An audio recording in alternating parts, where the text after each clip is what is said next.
Bem-vindos de volta ao canal The Board Father. Eu sou o Ben, e no vídeo de hoje vamos ensinar a jogar Clans of Caledonia. Os jogadores são produtores de whisky em uma Escócia que começa a se industrializar no século XIX. Após as produções de conhaque e vinhos europeus serem devastadas por uma praga de insetos, o whisky é agora a principal bebida alcoólica da Europa. Um jogo para 1 a 4 jogadores, com controle de área e especulação financeira nas antigas terras dos clãs. Se interessou? Nós te ensinamos a jogar este premiado jogo. No final do vídeo, nós também vamos deixar algumas sugestões de jogos parecidos com esses. Jogos às vezes com a mesma temática e outro funcionamento, ou o mesmo funcionamento e uma outra temática, para você que gosta desse tipo de jogo. Este vídeo foi patrocinado pela Ludoteca BGC de Brasília. Bora lá jogar na Ludoteca, na 315 Sul. Se você se interessou por esse jogo ou gosta de jogos de tabuleiro, por favor, confira o link na descrição e divirta-se. Pra que no anual, né, gente? Vamos lá.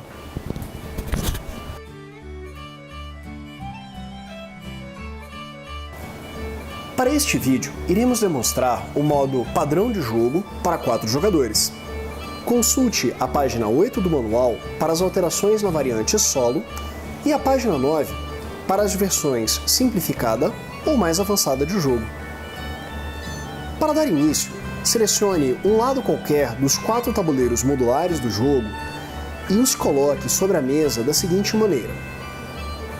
Observe que cada um dos tabuleiros apresenta pequenas rochas desenhadas com letras e números em um dos cantos de cada um deles. Assegure-se de que os tabuleiros estão seguindo uma ordem alfabética em sentido horário, uma ao lado da outra, de acordo com essas rochas. Embaralhe as peças bônus de Porto e separe 4 delas para serem posicionadas no tabuleiro. Retorne o resto para a caixa, elas não serão utilizadas nesta partida. As quinas dos tabuleiros apresentam um hexágono com este símbolo de fábrica. Posicione uma peça de Porto em cada um dos cantos do tabuleiro ao lado desta seta no mesmo hexágono das fábricas.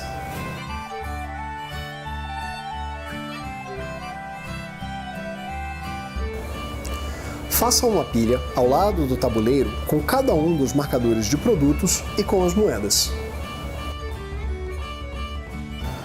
Posicione o tabuleiro de mercado ao lado do tabuleiro central e coloque os marcadores transparentes sobre o espaço de preço inicial de cada produto.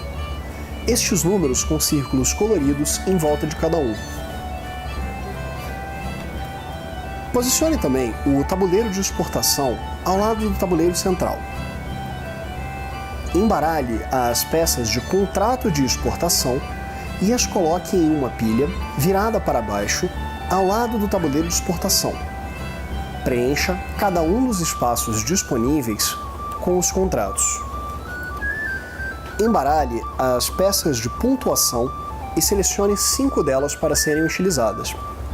Retorne o resto para a caixa, elas não serão utilizadas nesta partida. Coloque as 5 peças selecionadas nestes sulcos ao lado do tabuleiro de exportação, viradas para cima. Posicione também as peças de importação de algodão, tabaco e cana-de-açúcar ao lado deste tabuleiro. Cada jogador seleciona uma cor e coleta para si todas as peças daquela cor em um tabuleiro pessoal. Posicione as ovelhas, vacas, laticínios, pães, plantações, destilarias e trabalhadores nos espaços correspondentes.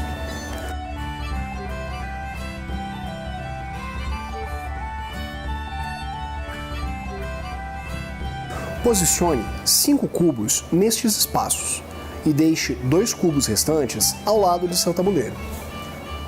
Também posicione o marcador de frota mercante no primeiro espaço da trilha de navegação e os marcadores de tecnologia nos respectivos espaços, com a seta para cima apontada pelo lado superior esquerdo. Deixe os 4 marcadores de bônus portuário e o caixote pessoal de exportação ao lado de seu tabuleiro. Determine o primeiro jogador e posicione o marcador de ordem de turno no espaço apropriado na fileira de cima do tabuleiro de exportações. Em sentido horário, posicione o resto dos marcadores dos outros jogadores. Aleatoriamente, selecione uma peça de clã por jogador, mais um, e as coloque em um espaço da mesa. Depois, embaralhe as peças de começo de partida e abra uma peça para cada clã, colocando-as lado a lado. Retorne as peças de clã e as peças de começo de partida restantes para a caixa. Elas não serão utilizadas nesta partida. Começando pelo último jogador e em sentido anti-horário, cada jogador seleciona para si um clã e coleta a peça de clã e a peça de começo de partida associada. Coloque-as ao lado do tabuleiro do jogador.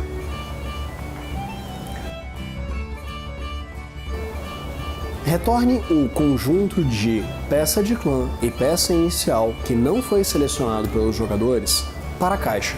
Ele não será utilizado nesta partida. Cada jogador coleta das pilhas centrais os produtos e o dinheiro indicado nas peças de início de jogo que receberam. Por exemplo, o jogador vermelho, representando o clã Ferguson, irá receber um cereal, um whisky e 60 libras. Cada um dos clãs confere aos jogadores uma habilidade especial que não será abordada neste vídeo. Para mais informações, confira as páginas 10, 11 e 12 do manual. Para finalizar, os jogadores irão agora posicionar os seus primeiros trabalhadores no mapa. Começando pelo jogador inicial e seguindo em ordem de turno, cada jogador seleciona um trabalhador para alocar no tabuleiro. Os trabalhadores são removidos do tabuleiro do jogador e, caso seja um da coluna da esquerda, o trabalhador será conhecido como lenhador. E caso seja da coluna da direita, ele será conhecido como minerador. Os trabalhadores podem ser alocados em qualquer espaço do tabuleiro que não seja um rio ou um descampado. Caso o espaço selecionado para a alocação demonstre uma floresta desenhada, o jogador deve selecionar um lenhador. Caso haja uma montanha, um minerador deve ser escolhido. Alguns espaços demonstram mais de um tipo de paisagem, podendo, portanto, ser selecionado tanto o minerador quanto o lenhador para ser alocado naquele espaço. O jogador deve pagar o custo indicado no local selecionado, mais o custo indicado em seu tabuleiro, 10 para o minerador ou 6 para o lenhador. Por exemplo, o jogador vermelho seleciona um de seus mineradores e o posiciona neste hexágono do tabuleiro. O custo de alocação deste hexágono apresenta um total de 5 libras.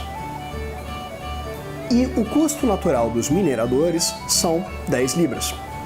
Portanto, o jogador vermelho deverá pagar um total de 15 libras para alocar o seu trabalhador neste hexágono. Só pode haver um único trabalhador de qualquer jogador a qualquer momento em um espaço.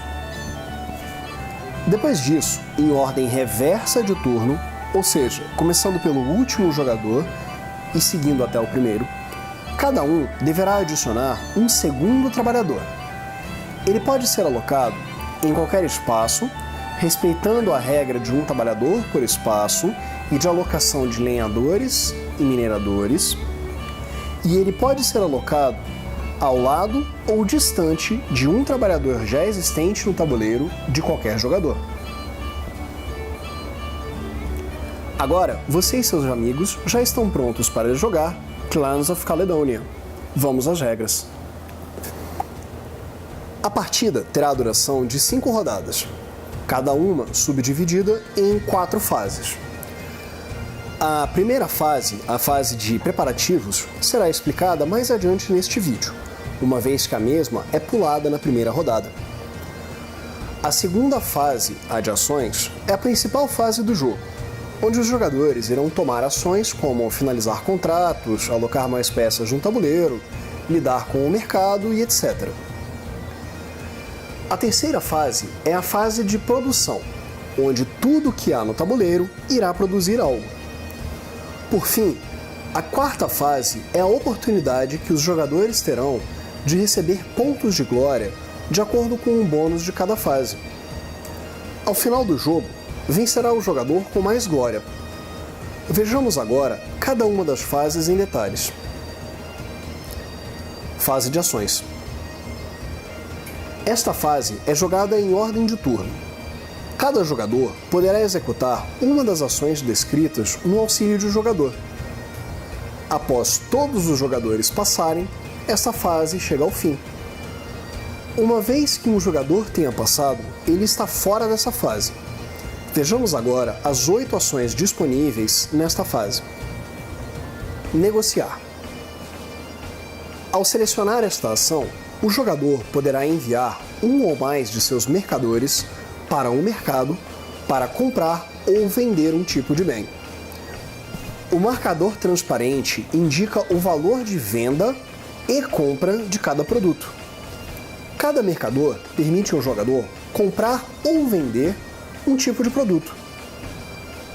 Por exemplo, os 2 mercadores do jogador vermelho permitem a ele adquirir 2 cereais pelo preço de 5 libras cada um.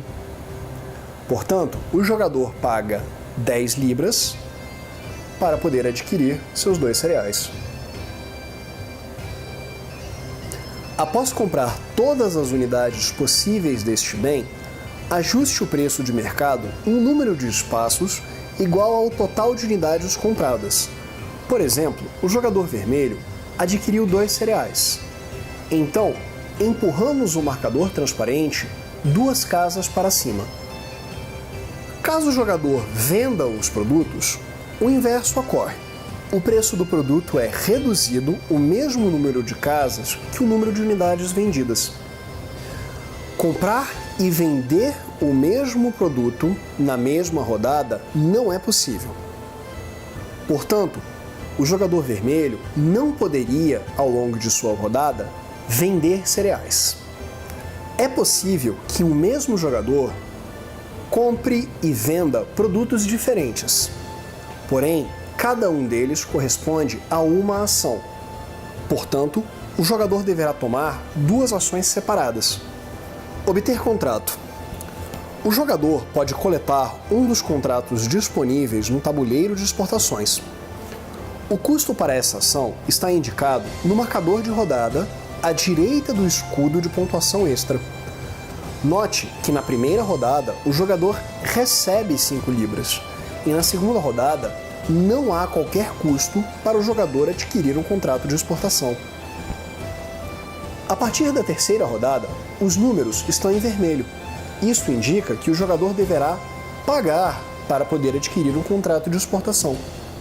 Ao adquirir um contrato, coloque-o em seu caixote pessoal de exportação. O jogador somente pode ter um contrato de exportação por vez.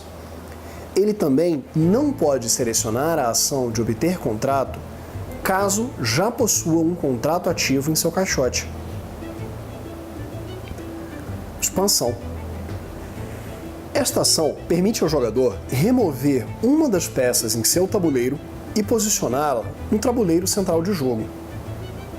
Tal qual a alocação inicial, deve-se pagar pela peça sendo posicionada de acordo com o valor indicado no espaço desejado para alocação e o valor indicado no topo da coluna de peça selecionada.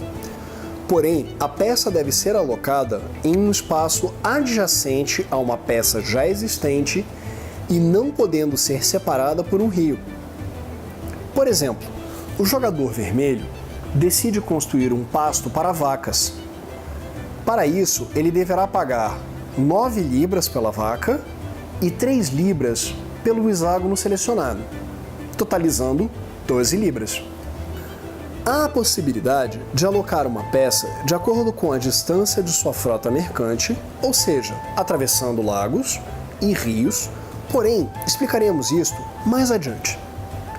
Os trabalhadores seguem a mesma regra de alocação que no início do jogo, enquanto que todas as outras unidades devem ser posicionadas onde há um descampado. Sempre deve-se respeitar a regra de que somente pode haver uma única unidade por hexágono. Caso a nova peça seja alocada adjacente a uma peça de outro jogador, sem que haja um rio a separando, o jogador receberá também, imediatamente, um bônus de vizinhança.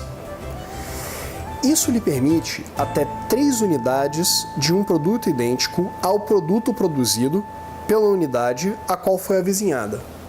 Por exemplo, o jogador preto constrói uma destilaria próximo ao centro de produção de cereais do jogador azul. Portanto, o jogador preto terá agora direito de adquirir cereais no mercado. Este bônus funciona da mesma maneira que a ação negociar, e o jogador deverá dispor de mercadores para realizar esta ação. No entanto, o jogador recebe um desconto de 2 libras pelos produtos básicos e 3 libras pelos produtos manufaturados. O outro jogador não recebe nada deste movimento. É possível utilizar este bônus em múltiplos produtos, caso haja múltiplas unidades diferentes em vizinhança. Caso a peça alocada seja a última peça em seu tabuleiro na coluna de queijaria, destilaria ou panificadora, e o seu caixote pessoal de exportação estiver vazio, o jogador poderá imediatamente comprar 3 peças de contrato do baralho e selecionar uma delas para adicioná-la ao caixote, pagando o custo normal da rodada. Retorne o resto dos contratos não desejados para o fundo da pilha.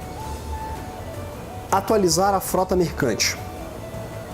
No início do jogo, os jogadores possuem um valor de frota mercante de 0. Porém, com a ação de atualização, é possível aumentar o tamanho de uma frota mercante pagando-se 4 libras. Isso permitirá ao jogador atravessar rios e lagos. No primeiro nível de atualização, o jogador poderá selecionar espaços adjacentes que estejam separados por um rio para realizarem a ação expandir. A partir do segundo nível, os jogadores poderão contabilizar um espaço ou mais de lagos para determinar a adjacência dos hexágonos. Isso não permite, porém, que o jogador salte espaços de terra para realizar a sua expansão. Por exemplo, caso o jogador azul contasse com o terceiro nível de frota mercante, ele poderia selecionar este espaço como um espaço-alvo para uma ação expandir, pois a frota mercante de segundo nível permite a ele contabilizar 2 espaços de lago para alcançar este espaço de terra. Atualizar tecnologia. O jogador pode pagar 10 libras para atualizar a tecnologia de seus mineradores e lenhadores, fazendo com que eles produzam mais dinheiro na fase de produção. Para representar esta melhora, o jogador vira o marcador da tecnologia desejada para o outro lado.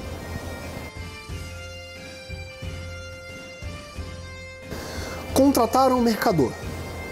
O jogador pode pagar 4 libras e mover um de seus mercadores de seu tabuleiro pessoal para fora dele, fazendo com que o mercador esteja agora disponível para futuras ações de negociação. Cumprir um contrato de exportação. Cada contrato de exportação apresenta em sua esquerda os produtos que devem ser pagos e, na direita, o que o jogador recebe em troca de despachar os seus produtos. Para concluir o contrato, basta que o jogador retorne para o suprimento do jogo os bens requisitados pelo contrato. Caso seja pedida carne bovina ou ovina, o jogador deverá abater um animal que forneça essa carne. Para isso, basta que ele retorne o marcador do animal do tabuleiro central para o seu tabuleiro pessoal. O jogador recebe então os bônus indicados na direita do contrato.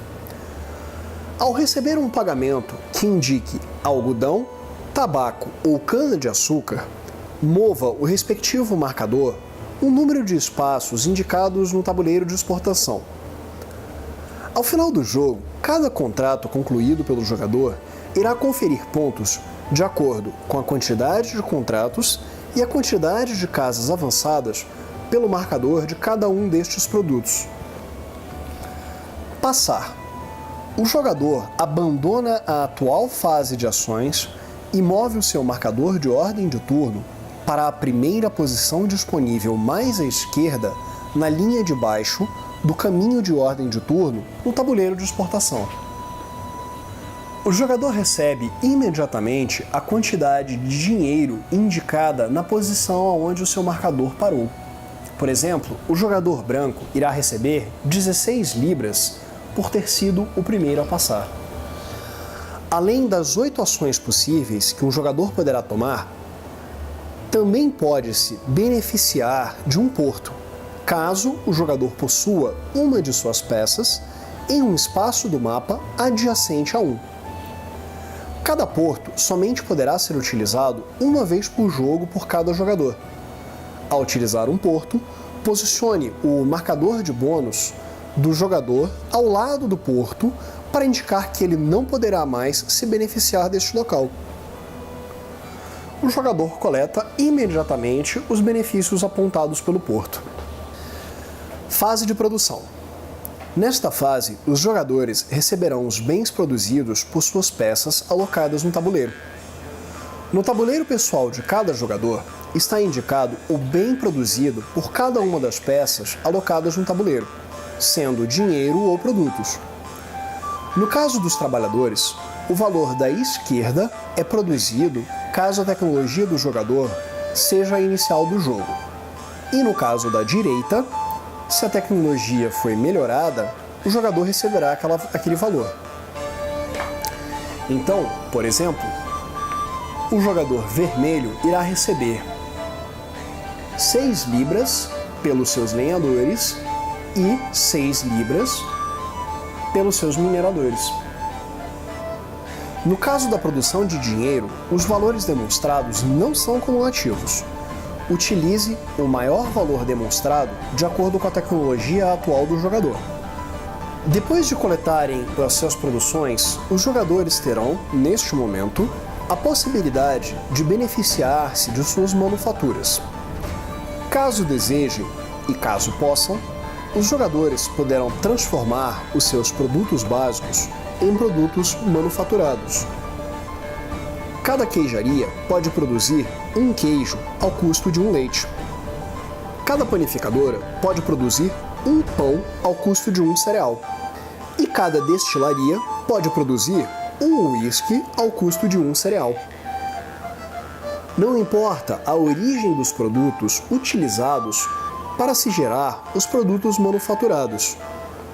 Eles podem ter sido comprados, ou podem ter sido recebidos ou produzidos. Fase de pontuação. Nesta fase, os jogadores irão pontuar de acordo com as exigências demonstradas em cada um dos marcadores de pontuação extra.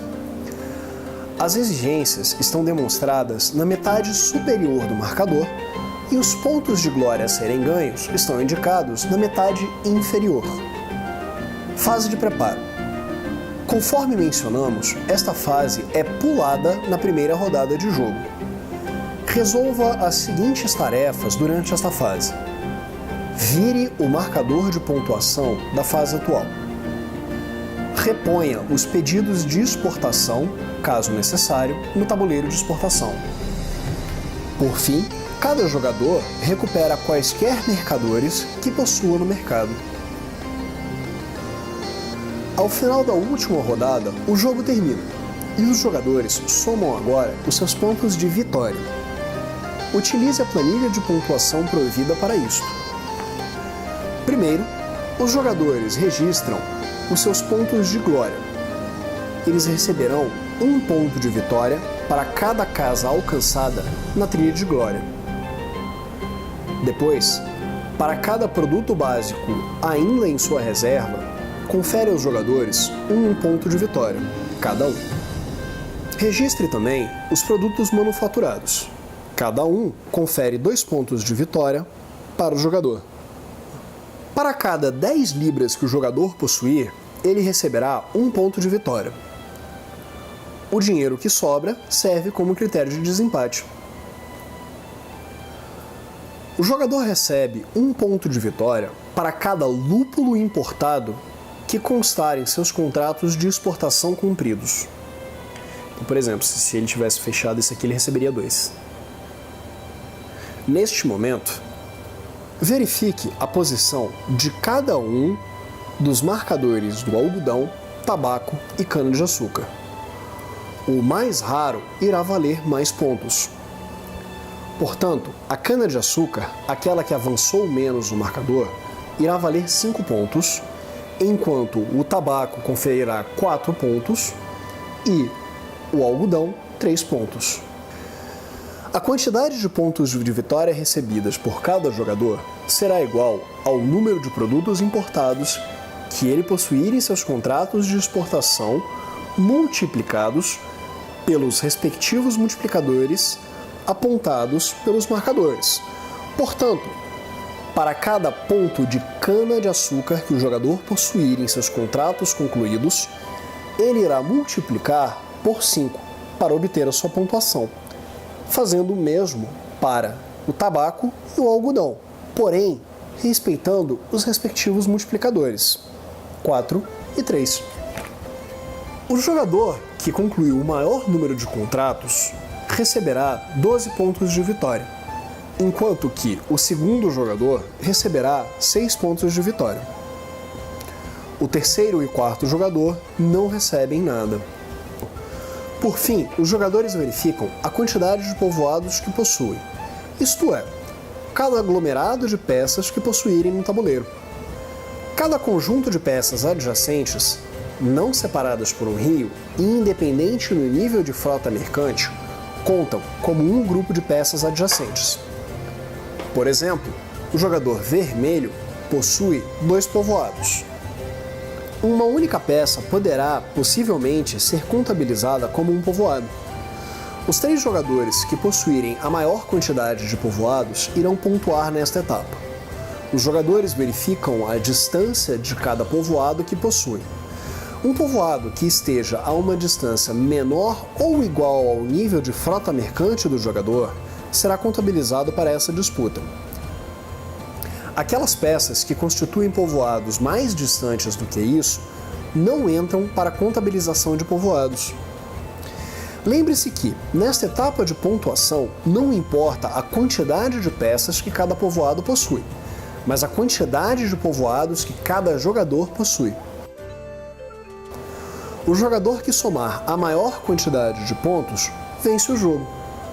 Neste vídeo, ensinamos a jogar Clans of Caledonia, por Yuma Al-Jojo. Se interessou? Deixe aqui o seu like e siga o nosso canal. Isso nos ajuda a manter o canal funcionando. Caso tenha alguma dúvida ou sugestões, deixe um comentário aqui embaixo. Responderemos assim que pudermos. Até a próxima, pessoal!